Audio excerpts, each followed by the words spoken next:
We just finished talking about brushes. Now we're going to go more in detail and talk about Wacom pens, tablets, and additional brush settings for those of you who are curious.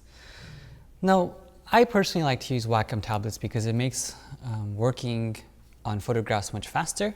I know a lot of people ask me, do you recommend it? And I say yes.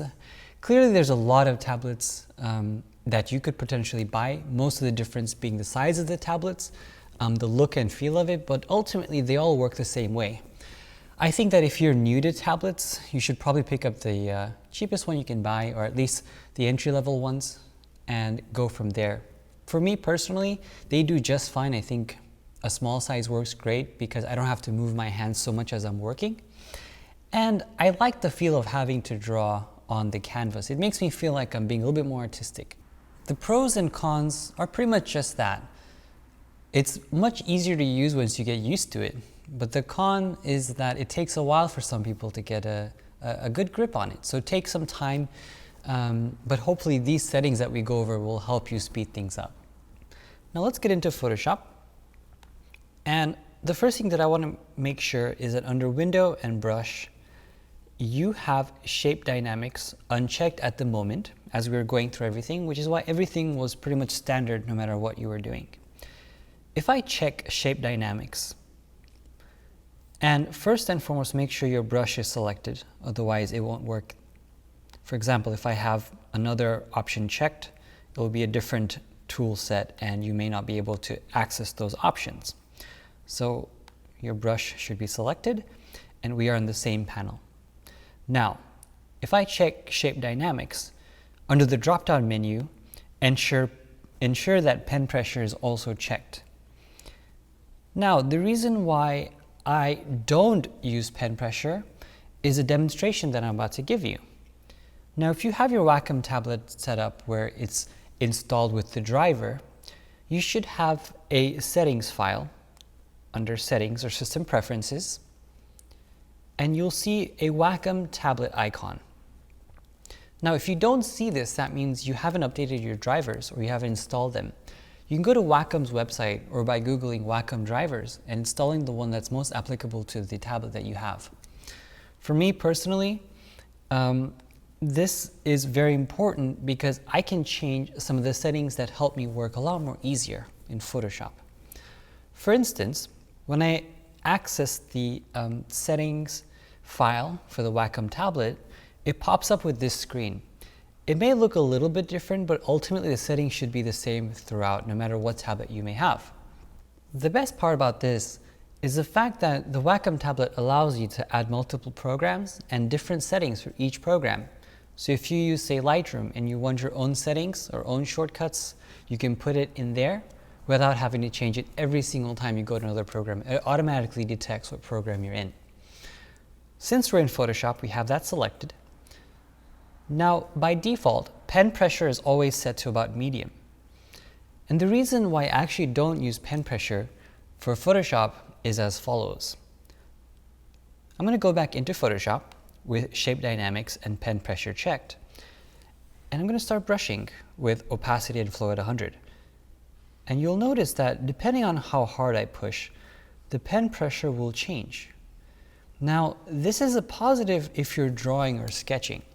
But I think retouching or editing a photo or working very diligently in low flow and low opacity is quite counterproductive in the sense where if you have a changing brush that's always changing based on pressure, it's not the same size depending on when you start pressing or when you start drawing to the moment that you lift your pen off the canvas.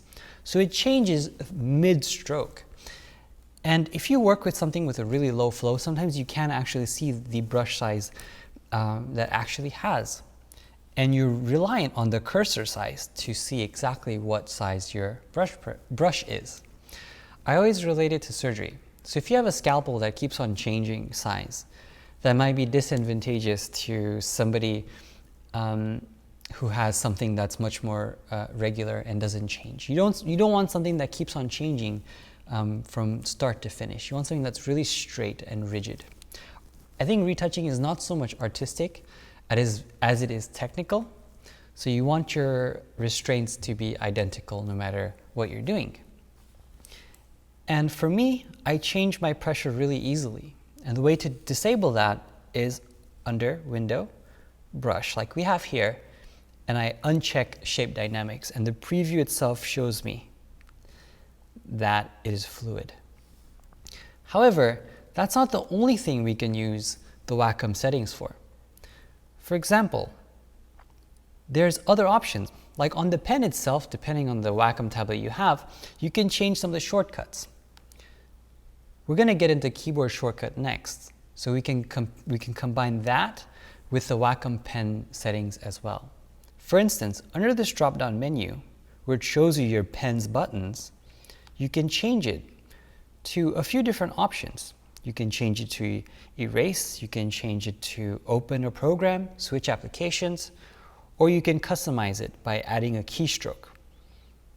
So for instance, if you know that the top button is something that you want to use to change the brush size, you can change it now to the bracket key, because brackets change brush size.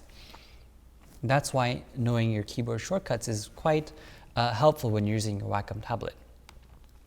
So you can play with that and get used to some options depending on whatever it is that you're trying to do in Photoshop. The second most important tool here is under this Mapping tab. When you have the grip pen selected and Photoshop selected, you're able to see the area of the tablet that's active. For instance, if you look at this diagram here, you'll notice that the tablet itself has an area where not the entire tablet is active, it's only a portion of it.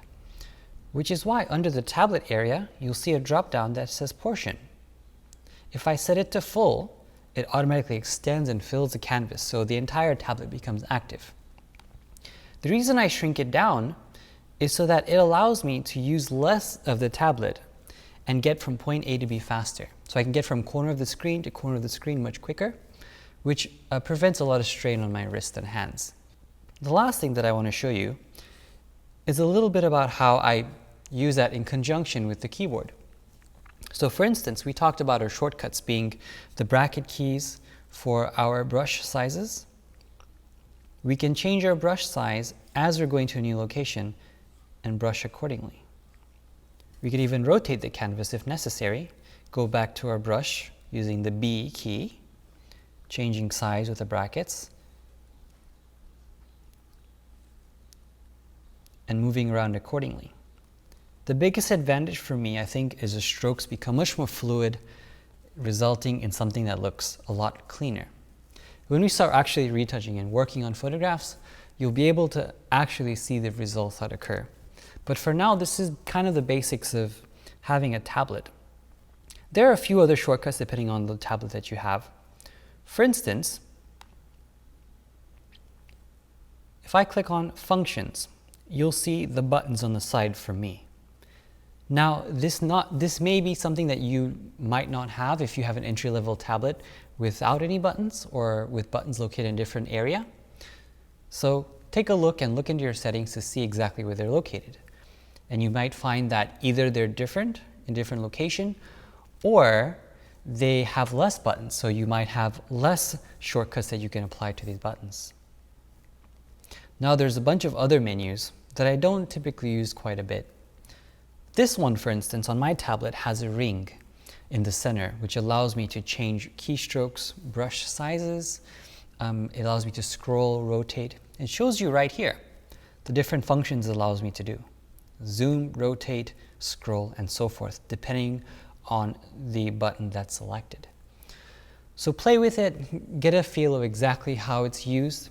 It takes some time for some people to get used to it, but I think the best way to go about it is put your mouse away for a while, play with a tablet, and you'll be able to get it in no time.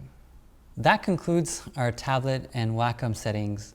Now we're going to go on to something more exciting, which is our layers and layer masks.